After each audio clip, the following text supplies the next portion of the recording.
ভয় আছে।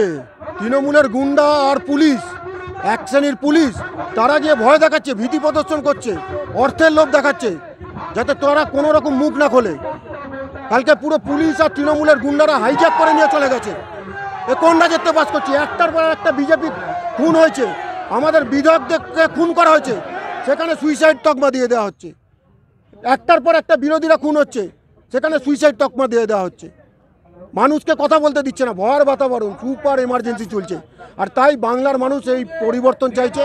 আর আজকে আমরা বিরোধ করলে, এই খুনের বিরোধ করলে, গণতন্ত্র হত্যার প্রতিবাদ জানালে, এক শ্রেণীর পুলিশ তো আমাদের লাঠিপেটা করছে, আমাদের পিঠে লাঠি মারছে। আগামী দিন কিন্তু সেই সমস্ত পুলিশকে আমরা পেটে লাঠি মারব, তাদের পেটের ভাত আমরা কেড়ে নেব। এই অন্যায় আমরা সহ্য করব না। আজকে কতক্ষণ অবরোধ কর্মসূচি চালাবেন দুর্গাপুর থানায়? দেখুন, আপনারা পুলিশকে দেখেছেন, বিভিন্ন ঘটনায় যদি বিজেপির কিছু হয়, বিজেপির নেতারা জড়িত থাকে, দিলীপ ঘোষ থেকে আরম্ভ করে মুকুল রায়, রাজু ব্যানার্জি, তারা সুমোটো মামলা দেয়।